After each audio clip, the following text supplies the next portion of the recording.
은밀하게 위대하게라는 제목으로 한번 말씀을 드려보겠습니다. 사실 이 은밀하게 위대하게라는 이 말씀은, 이 표현은 7년 전에 나왔던 한국 영화에 이런 제목이 있던 걸 제가 발견했습니다. 제가 이 설교를 이제 하려고 하고 나서 보니까 이런 제목이 있어요. 코미디 간첩 영화 같은 건데요. 그 간첩이 은밀하게 간첩을 한다는 그런 뜻인 것 같습니다. 근데 오늘 우리 예수님께서 우리 신앙생활에 그 은밀성에 대한 강조를 주셨습니다. 특별히 마태복음 지금 6장에 이제 차지하고 있는데요. 우리가 함께 봉독한 것은 구제와 관련한 은밀성을 예수님이 강조하신 것이고, 그 다음에 5절에서부터 쭉 또 15절까지 주기도문도 포함되어 있지만 그 큰 틀은 이제 기도할 때도 사람에게 의로 보이기 위해서 하지 말고 골방에서 깊은 데서 우리 하나님 앞에 은밀한 기도를 하는 것에 대한 그런 가르침입니다. 그리고 16절부터 18절까지는 금식에 대한 것인데요. 이제 금식도 그것을 사람에게 보이기보다는 우리 하나님 앞에 은밀하게 보이는 금식으로서 하라 하는 말씀입니다. 우리 마태복음 5장에서부터 이 6장 그리고 7장의 이 세 장은 산상수훈이라고 보통 알려져 있습니다. 예수님의 가르침을 아주 모았다고 할 수가 있습니다. 그리고 이제 예수님이 생각하시는 그런 참신앙의 모습을 모아놓은 것인데요. 그 중에 6장 부분에서 몇 가지 분야는 나눴지만 신앙의 은밀성을 예수님이 강조하셨다는 겁니다. 그 당시 이제 서기관 바리새인들의 그런 잘못된 신앙과 이제 또 대조가 되는 것이라고도 이제 할 수가 있겠습니다. 그래서 참 신앙의 모습의 은밀성, 그것을 구제의 영역에서 또 기도의 영역에서 그리고 또 금식의 영역에서 예수님이 말씀했는데, 일관된 주제는 신앙의 은밀성이다 그랬어요. 은밀한 신앙, 다시 말해서 믿음이 은밀한 형태로 하나님 앞에서 행해진다. 그런 신앙이 있다. 물론 여기서 이제 우리가 당연한 거지만, 그러면 신앙은 다 숨어서만 해야 되냐? 그런 건 아니겠죠. 신앙은 전혀 나타나지 않아야 되냐? 그런 건 아니겠습니다. 그러나 이 당시에 잘못된 유대교의 그 신앙의 어떤 한 모습이 있는데, 그것은 이제 사람을 대하는, 다시 말해서 사람에게 칭찬을 구하거나 또 사람의 인정을 구하거나 사람으로부터 영광을 받고자 하는 이러한 그 동기가 굉장히 큰 동기가 되었어요. 그것이 이제 예수님이 책망했던 바리새인과 서기관들의 신앙의 특징입니다. 그들은 굉장히 신앙적이고 굉장히 종교적이고 굉장히 엄격하고 굉장히 철저한 신앙생활을 하는 것 같은데, 실제로 그 모든 것이 정말 하나님 앞에서 하는 것이 되지 못하고, 이제 그들의 그런 행위를 보고 인정해주고 칭찬해주고 이제 그들을 칭송해주는 그 평판을 위한 그런 행위가 되었다 하는 것입니다.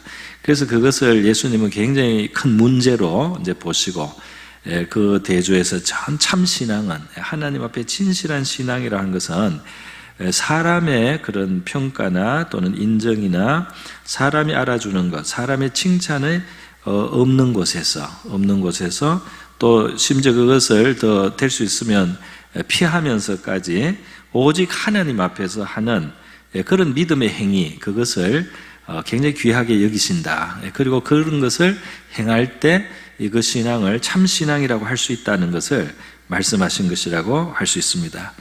여러분, 우리의 신앙생활에 은밀한 게 우리가 어떻게 믿음을 행하고 있는가, 그것을 하나님이 보시면서 굉장히 귀하게 여겨주신다는 것입니다. 왜 그랬을까요?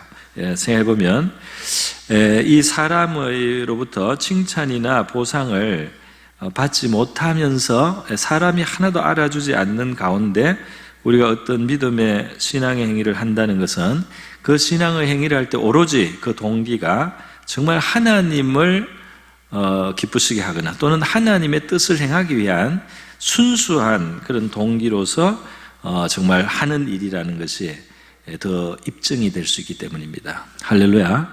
아무도 봐주지 않는 데서 하나님 앞에서 참신앙이 입증된다 이 말입니다. 참 신기한 반대입니다. 우리는 사람들이 봐줘야지 입증되고 사람이 알아주는 순간 입증되는 줄로 생각하는데 실제로는 그 반대로 되어 있어요. 아무도 알아주지 않는 바로 그 자리가 하나님께 입증되는 자리다. 하나님 앞에 정말 우리가 참 믿음으로 행하는 것이 입증되는 자리는 사람이 전혀 봐주지 않는 그 자리에서 우리가 하나님의 기쁘신 뜻 또는 하나님 앞에 선하다고 여겨지는 그런 일을 행하는 거기에 있다 하는 것입니다. 사실 우리 세상에 여기 지금 그 은밀한 일에 대해서 말이죠. 4절에 보면 구제함을 은밀하게 하라 이러면서요. 은밀한 중에 보시는 그랬어요. 은밀한 중에 보시는 너의 아버지께서 갚으시리라. 그래서 그 은밀하게 보시는 하나님이 중요하다는 겁니다. 할렐루야. 사람들이 보고 이제 이 외식하는 사람들에게 이제 그 앞에 선전을 좀 하고 그들에게 더 잘 보이게 하고 박수를 받거나 그렇게 이제 이렇게 하면서 사실 상을 받아버린다. 그들이 사람의 칭찬을 받으면서 사실은 상을 받고 끝났다 그것은. 그런데 사람이 몰라주는데 그것을 하는 것은 그것을 은밀한 중에 보고 계신 위대하신 하나님이 보시고 있다. 그리고 그것이 하나님이 볼 때는 위대한 일이다. 할렐루야. 사람이 알아줘야지 위대한 줄 아는데 사실은 사람이 모르는데 행하는 믿음의 행위가 하나님 앞에 위대한 행위다 이런 말씀입니다. 이 세상에 사람들의 그 칭찬이나 영광 또는 인정 같은 거 박수하는 거 이런 것은 사실 생각해 보면 굉장히 불완전한 것이죠. 이 세상은 때로는 너무 잘못 판단을 하기도 합니다. 그죠? 엉터리로 판단을 할 때가 있어요. 그것이 동기가 잘못된 그런데도 포장을 잘하면 큰 굉장히 훌륭한 일이라고 여겨주기도 하고 정말 좋은 뜻으로 했지만 그것이 그렇게 안 보이는 오비락과 같은 상황이 되면 세상은 정말 의로운 일도 비난을 하고 그게 손가락질을 하기도 하는 것이 이 세상입니다. 이 세상은 정말 불완전한 인간, 죄인들이 제대로 평가도 못하고 있는 거죠. 그런데 그들로부터 받는 영광, 그들로부터 받는 칭찬이나 인정은 사실은 별로 위대한 것이 될 수 없다는 것입니다. 정말 위대한 것은 모든 것을 아시고 그리고 중심을 보시고 아시는 그 하나님이 인정해 주시는 일이 위대한 일인 줄 믿습니다. 예수님 그걸 지금 말씀하는 거죠. 이 세상에는 우리 인간만 있는 것이 아닙니다. 우리 인간은 굉장히 지식적으로 정보적으로도 부족하고 판단력도 어리지만은 정말 하나님 앞에서 이 인간 외에 천사들이 있고요, 또 사탄이라는 영적인 존재들이 있습니다. 그런데 그들이 정말 실상을 환하게 보면서 사실은 판단을 하고 있습니다. 그래서 사람들이 볼 때는 그것이 전혀 하나님 앞에 영광을 돌리고 있지 않는 것처럼 몰라봐도 수많은 천사들이 그것을 지켜보고 그 한 사람이 아무도 몰라주지만 오직 하나님을 믿고 인정하기 때문에 행하는 믿음의 행위를 볼 때 수많은 천사들이 그것을 인해서 하나님께 영광을 돌립니다. 할렐루야. 하나님 정말 위대한 이 영광을 받으시고 있습니다. 그러나 사람들이 많이 박수를 치고 이러지만은 천사들이 볼 때도 아주 그것은 가치가 없고 별로 가치가 없는 그런 일일 수 있어요. 많은 사람이 인정하고 손뼉을 쳐주지만 하나님 앞에서 천사들 앞에서 아무것도 아닌 위선에 불과한 그런 일들이 있다는 것입니다. 그래서 우리 사람이 칭찬하느냐 인정을 하느냐 이것이 사실은 최종 결론이 아니고 하나님의 인정 또 이 하늘의 세계에서 봐주는 그 평가와 인정이 중요하다는 것입니다. 자, 여러분, 그래서 오늘 저는 이 은밀하게 행하는 이 신앙이 하나님만 의지하고 행함으로 이것이 참 믿음이라고 했어요. 참 신앙이라고 했어요. 그렇다면 거짓 신앙, 거짓 믿음도 있는 거죠. 거짓 믿음, 거짓 신앙도 있습니다. 그래서 이 디모데전서 1장 5절 같은 데 보면 거짓이 없는 믿음이라는 표현이 있습니다. 거짓이 없는 믿음. 그러니까 이 말은 거짓된 믿음도 있을 수 있다는 겁니다. 거짓과 믿음이, 거짓된 믿음, 그것은 믿음처럼 보이나 믿음이 아니다 이 말이죠. 그것은 믿음처럼 보이지만 정말 하나님을 믿는 게 아니다는 겁니다. 그러나 어떤 것은 정말 믿음입니다. 참 믿음입니다. 왜? 이 믿음은 사람이 봐주지 않아도 또는 일부러 사람에게 감추면서 행하는 하나님 앞에서의 행위가 있단 말이에요. 그것은 참 믿음이다. 할렐루야. 그래서 이 거짓이 없는 믿음이 있어야 된단 말이에요. 우리 교훈의 목적은 디모데전서 1장 5절은 그렇게 되어 있어요. 교훈, 가르침의 목적, 교훈의 목적은 하나님 앞에 말씀을 듣고 배우고 교훈을 받는 이유가 뭡니까? 우리의 마음이 청결한 마음, 청결한 마음이 되어야 됩니다. 신앙생활 오래 하고 마음이 청결해지지 않으면 발전하지 않는 거죠. 꾀만 더 늘고, 머리만 더 굴리고, 계산만 빨라지고 이러면은 그거는 신앙의 교훈을 받은 목적을 이루지 못하는, 마음이 더 깨끗해져야 돼요. 갈수록 더 깨끗해져야 됩니다. 선한 양심, 더 양심적이 돼야 됩니다. 신앙이 있노라 하면서 양심이 없는 사람들이 있는데 이것은 가짜 믿음입니다.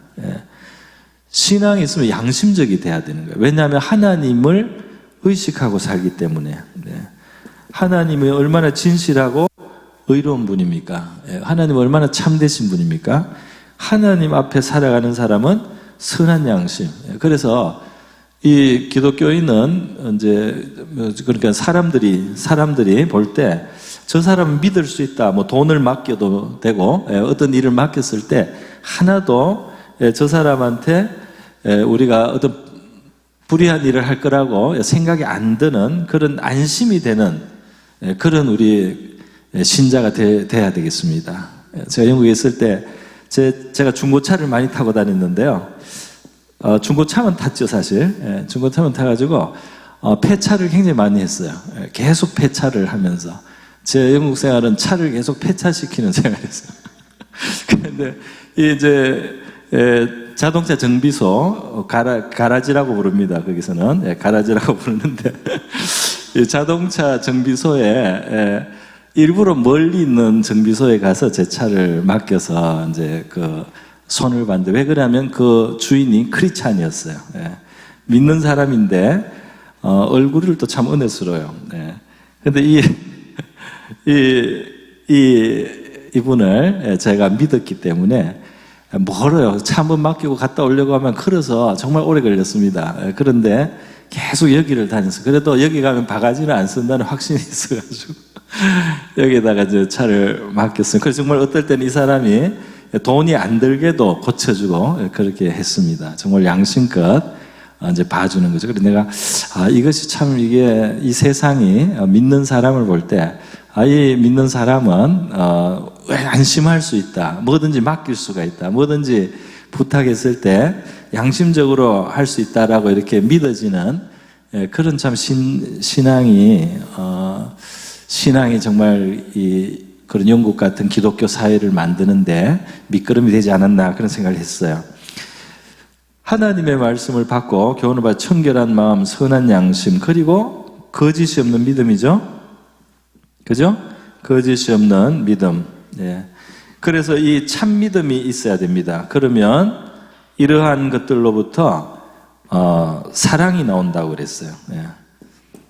교훈의 목적은 주님의 가르침을 받은 사람은 마음이 깨끗해지고 더 양심적이 되고, 어떻게 뭘 해먹나 이런 생각을 하는 게 아니고 말이죠. 정말 양심적으로 살고, 그리고 하나님 앞에서 사람에게 보이지 않아도, 사람에게 보이기 위한 것이 아니고 사람이 보지 않는 곳에서 오히려 하나님을 정말 믿는 그런 믿음이 있어야 여기에서 사랑이 나온다는 겁니다. 할렐루야. 예수님이 사랑을 가장 큰 계명으로 주셨는데요. 참 사랑은 그래서 결국 하나님 말씀을 배워서 우리 마음이 이렇게 변화가 되고 이런 믿음을 가져야 사랑도 나온단 말이에요.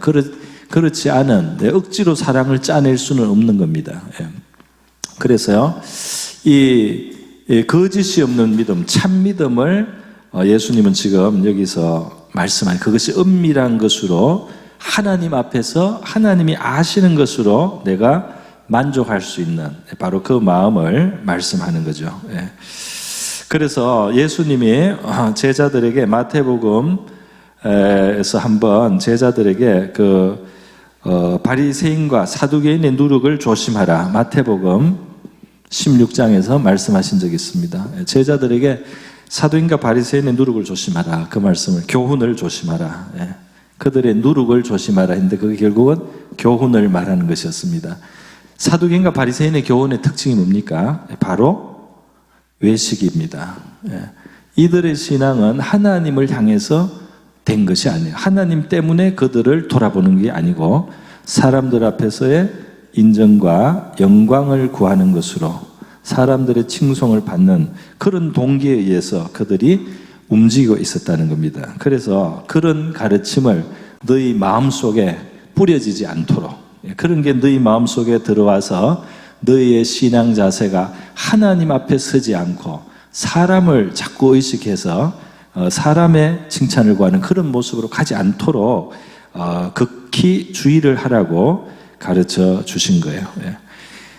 예수님이 배를 타고 가다가 이 말씀하니까 제자들이 누룩이, 사두개인과 바리새인이 누룩을 주의하라 이러니까 제자들의 마음속에 갑자기 떡이 생각이 났습니다. 좀 엉뚱해요.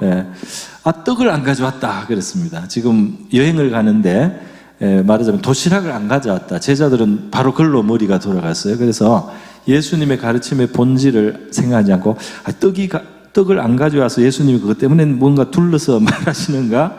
제자들끼리 이렇게 엉뚱한 생각을 했습니다. 그럴 때 예수님께서 내가 이 보리떡 5개로 5,000명을 먹이고 그 앞에 이런 사건이 났습니다. 오병이어. 그 다음에 또 보리떡 7개로 4,000명을 먹이고, 이런 일이 앞에 있었지 않느냐 그랬어요. 그런데 왜 떡이 없다고 걱정하냐? 내가 떡 없는 걸로 문제를 삼겠느냐? 나는 너희 마음에 지금 어떤 자세가 있는가, 그게 심각하다고 생각한다. 너희 속에 바리새인과 서기관의 정신, 그들의 누룩이 있느냐 없느냐, 그거는 나는 되게 예민하게 나는 생각한다. 그런데 떡이 있느냐 없느냐는 너들이 사실은 걱정할 필요가 없다. 왜? 내가 해결할 수 있다. 할렐루야. 떡이 있느냐 없느냐는 문제는 내가 언제라도 도와줄 수 있다. 내가 언제라도 해결해 줄 수 있다. 그런데 너들한테 심각한 문제는 떡이 있느냐 없느냐가 아니고 너희의 신앙에 참 신앙이냐 위선적인 신앙이냐, 너희가 사람을 향한 신앙이냐 진실로 하나님 앞에서 신앙이냐, 그거는 진짜 중요한 문제다. 그렇게 예수님 말씀하신 겁니다. 자, 그래서 여러분 이 거짓 신앙, 외식, 사람 앞에서의 신앙은 불경건으로 하나님 앞에서, 예수님이 굉장히 많이 바리새인들을 책망한 것은 그들이 보기에는 굉장히 남보다 좋은 신앙같이 보였어요. 굉장히 뭔가 철저하게 보였어요. 그러나 그들의 중심이 하나님 앞이 아니었다 이 말입니다. 그래서 그들이 굉장히 예수님께 신랄한 비판과 책망을 특별히 많이 받았어요. 불경건의 한 중요한 요소가 뭐냐면 야고보서 1장 12절에 있습니다. 야고보서 1장 26절 1장 26절이죠. 불경건은 무엇이냐, 이렇게 되어 있습니다. 사람이 스스로 경건하다고 생각하고 자기 혀를 제갈 먹이지 않는다. 말을 함부로 한다. 혀를 통제하지 않고 말을 함부로 해서 덕이 안 되게 한다면 이것은 경건이 아니다는 것입니다. 그러니까 우리가 이 언어 생활이 상당히 중요한 거예요. 말을 함부로 하면 경건이 아니다는 겁니다. 그거는 신앙에 상당히 문제가 있는 거예요. 또 하나는 자기 마음을 속이면 그랬어요. 자기 마음을 속이면, 그 정직하지 않다는 겁니다. 자기 마음을 속인다는 것은 뭐냐? 하나님과 사람 앞에, 자기 자신의 양심 앞에 정직하지가 않다는 거예요. 그러니까 이것은 내가 믿음으로 했다 이렇게 스스로 자기를 정당화하지만 사실은 자기 욕심으로 한 거예요. 그런데 그걸 정직하게 내가 욕심으로 했다고 하지 않는 겁니다. 사실은 내가 이거를 사람의 칭찬을 위해서 했어요. 그런데 나는 이것은 하나님 앞에서 했습니다. 이렇게 사람 앞에서 자기 자신에게 그렇게 말해버린다는 거예요. 이것은 정직하지 않은 마음이다 말이죠. 그래서 하나님, 나는 내 마음에 이런 문제가 있습니다. 내가 여기에 지금 내 불순한 것이 있습니다. 이렇게 정직하게 자기를 살펴서 하나님 앞에 뉘우치고 또 회개도 하고 이렇게 하는 것이 뭐냐? 경건이다는 거예요. 그것이 경건이다. 그런데 사람들이 좀 알아주고 사람들이 볼 때 문제가 없다고 내가 나는 잘하고 있다.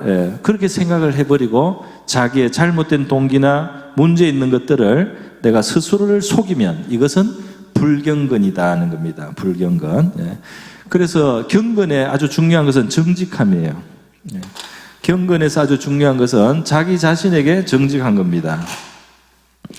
하나님도 정직하신 분이고요. 우리도 정직하고 그래야 하나님하고 우리 사이는 가까워집니다. 그래서 거짓된 마음, 잘못된 동기를 숨기고 이렇게 행할 때 하나님하고 가까워질래야 가까워질 수가 없다는 겁니다. 그래서 시편 51편에 다윗의 회개가 있어요. 다윗의 회개에 여러분 이런 말씀 있죠. 다윗이 뭐라고 합니까? 하나님 성령을 저에게서 거두지 마십시오. 그리고 정직한 영을 저에게 새롭게 하여 주시옵소서.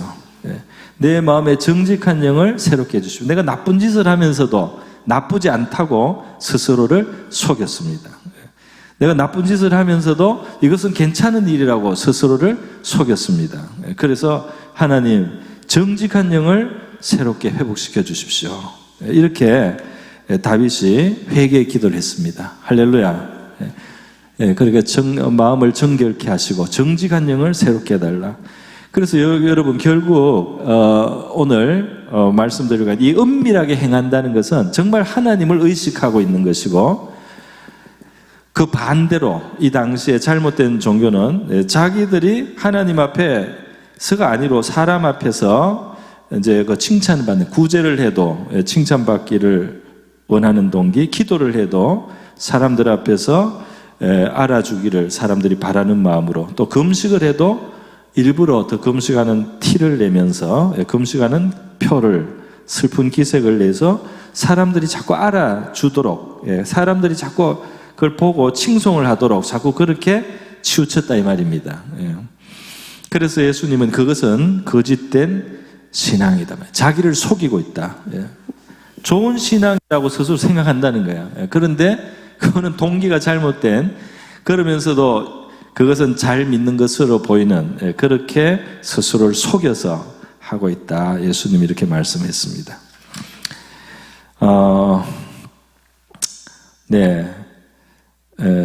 여기 지금 뒤쪽에 가면요. 금식 부분에 있어서 어느 정도로 예수님이 말씀하냐면은 16절에 가면 금식할 때 너희는 외식하는 자같이 슬픈 기색을 보이지 말라. 그들은 금식하는 것을 사람에게 보이려고 얼굴을 흉하게 하느니라. 내가 진실로 너에게 이르노니 그들은 자기 상을 이미 받았느니라. 그리고 예수님 보세요. 너는 금식할 때 머리에 기름을 바르고 얼굴을 씻으라. 기름을 바르고 얼굴을 씻으면 어떻게 되죠? 금식한 표가 오히려 덮이고 감춰질 수가 있는 정도죠. 그래서 이 금식이 하나님만 알아주는 금식으로 네가 하나님 앞에서의 금식으로 가져라는 거예요. 사람은 몰라요. 그런데 하나님만 아시는 거죠. 내가 얼굴까지 씻고 기름까지 발랐기 때문에 얼굴이 더 깨끗하게 보이고 안 먹어서 뭐 흉측한 표가 안 나고 이렇게 해서 은밀하게 하나님 앞에 금식을 하면 그 믿음은 정말 하나님을 바라보고 하는 금식이다. 할렐루야.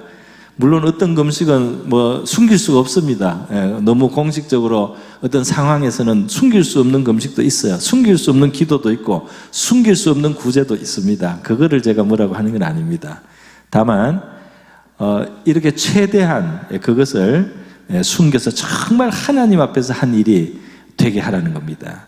그럴 때 그것을 은밀한 중에 하나님이 보시고 있단 말이에요. 그것이 중요하다는, 그때 위대하다는 겁니다. 할렐루야. 하나님이 그걸 위대하신 분이 그걸 보고 있어요. 사람이 안 보는 것은 오히려 문제가 안 되고 또 오히려 좋습니다. 참 신앙이 하나님 앞에 드러나는 것입니다.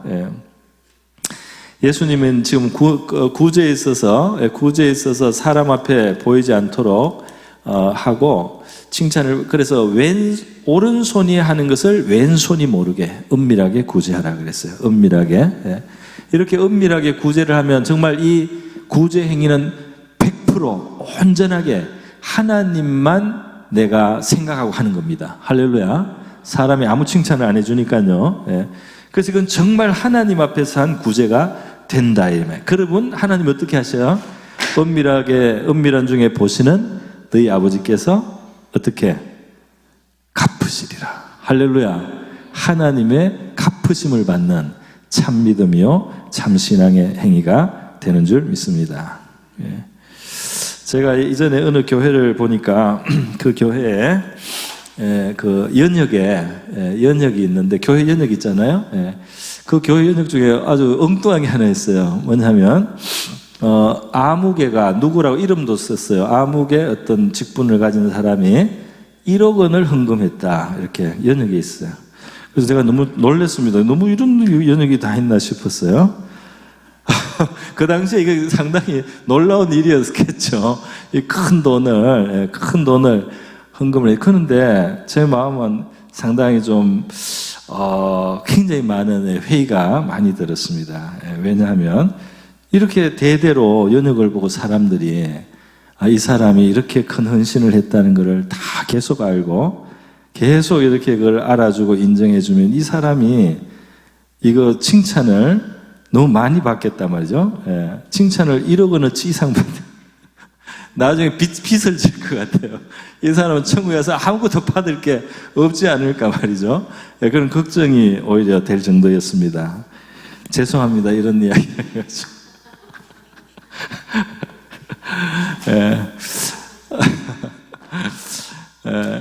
사실 1, 2년 전에 우리 교회에서도 한 분이 큰 헌금을 했어요. 우리 건축은 큰 헌금을 드렸는데 제가 일부러 인사를 할까 말까 고민하다 안 했습니다. 그리고 우리 전체도 사실 광고를 안 했습니다.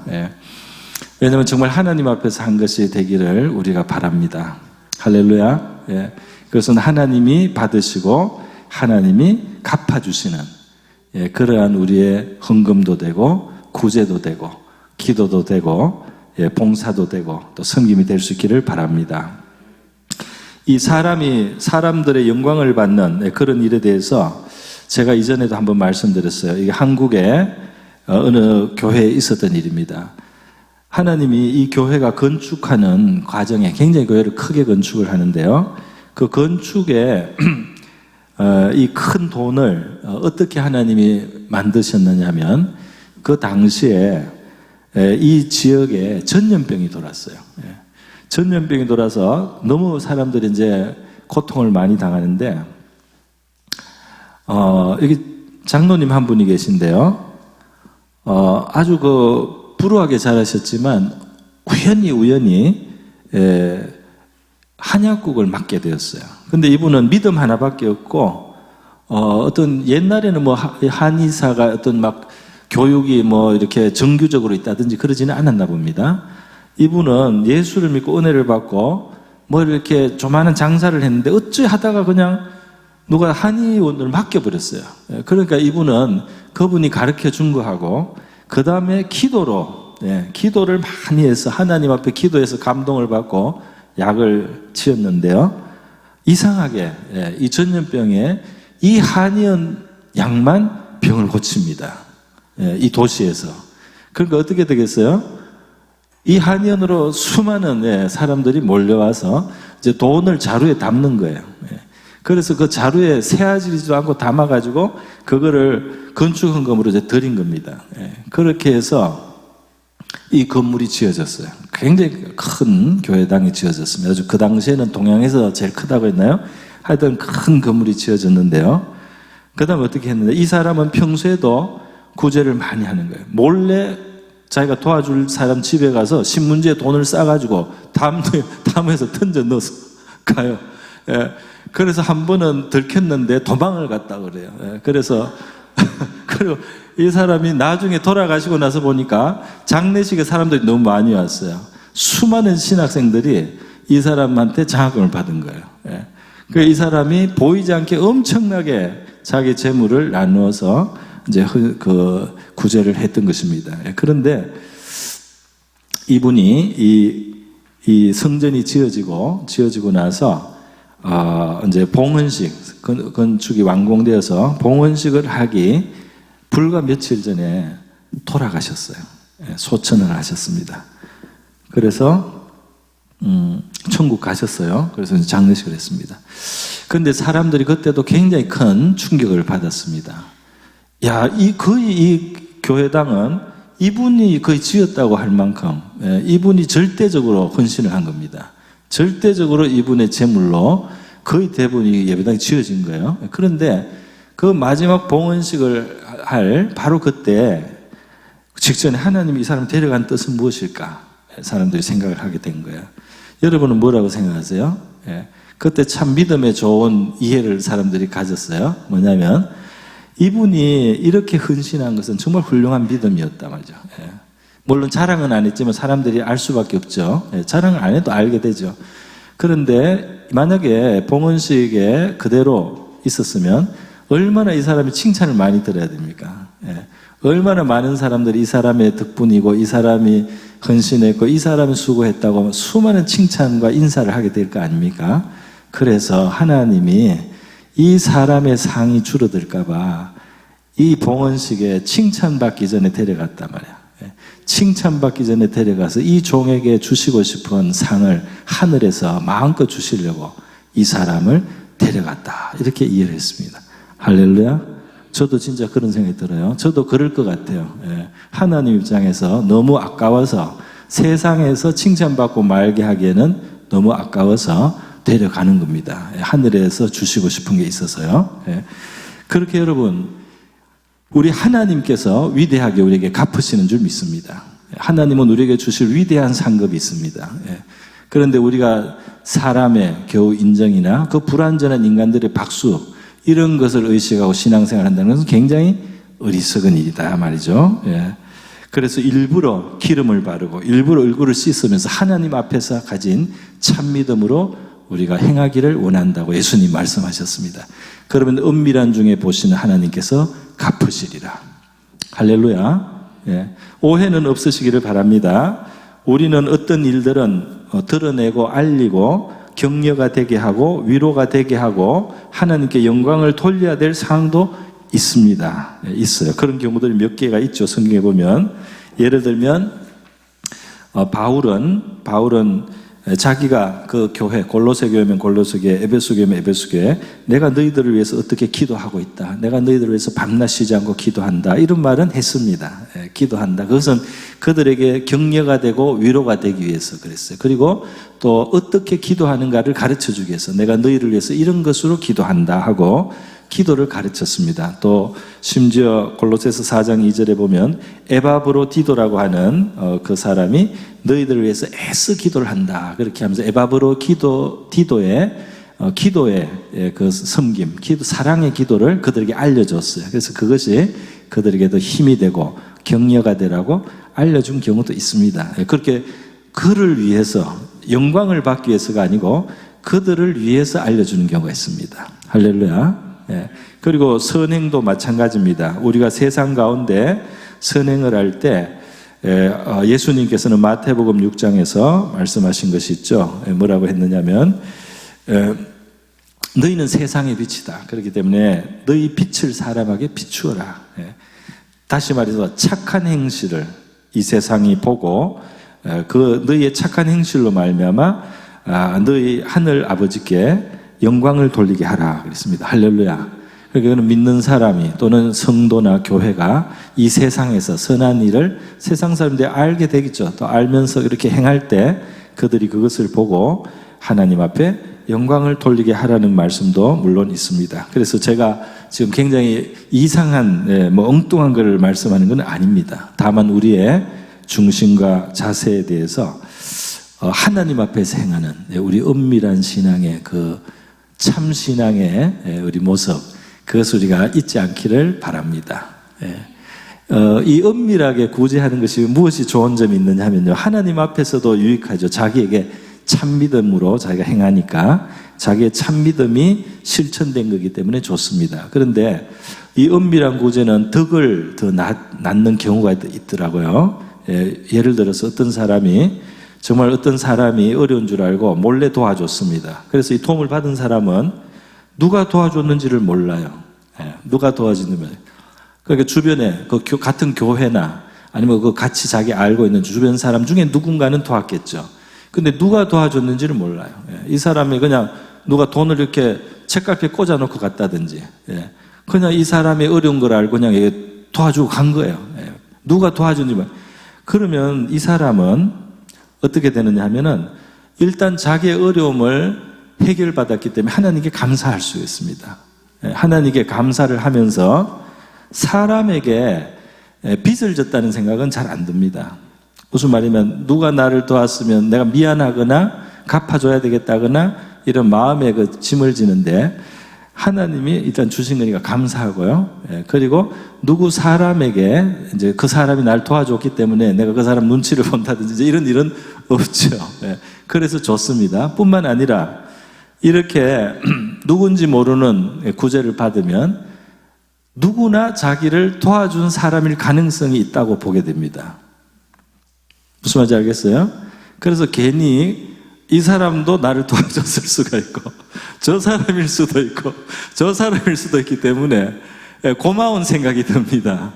그래서 자기가 있는 곳에 대해서 자기 마음이 더 열리게 되는 겁니다. 때로는 누가 누구를 구체적으로 도와줬을 때 내가 저 사람 덕을 봤다는 빚진 마음이 되고 짐이 되는 경우가 있어요. 이걸 내가 언젠가는 갚아야 된다 하는. 그런데 누군지 모르고 내가 도움을 받게 되면 이 사람일 수도 있고 저 사람일 수도 있고 저 사람일 수도 있기 때문에 내가 이 모든 내 주변에 있는 사람들에 대해서 좀 고마운 마음, 또 뭔가 이 좋은 사람들이 여기에 있다는 그 마음을 가지고 이 사람의 마음이 훨씬 더 좋은 상태가 되는 겁니다. 할렐루야. 그렇게 해서 자기도 또 베풀 수 있을 때 베풀게 될 마음이 생기게 되는 거죠. 그러니까 이 구제나 이런 것에 생색을 내지 않고, 사실 우리 죄인은 뭐예요? 자기가 하지 않은 것도 자기 것처럼 생색을 내고, 그죠?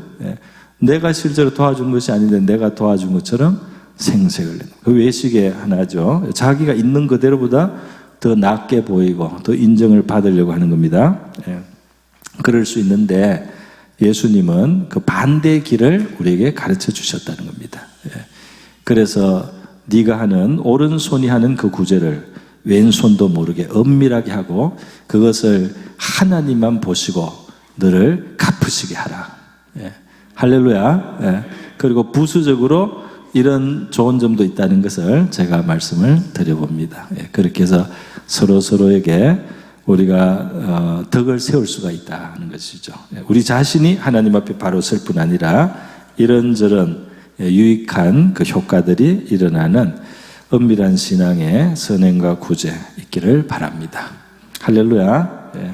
오늘 우리의 신앙이 하나님 앞에 진실한 신앙 되게 하소서.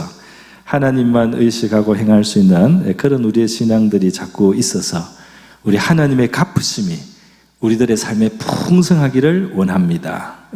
사람들이 물론 또 좋은 것은 보고 서로 격려도 되고 뭐 어떤 거는 위로가 되기 위해서 서로 알게도 돼야 되겠지만은 하나님 앞에서의 그런 우리의 숨은 신앙들이 알차게 되어서요, 우리 하나님의 은밀하신 갚으심이 저와 여러분의 삶 속에 풍성하기를 우리가 축복하고 또 그것을 위해서 같이 한번 기도하겠습니다.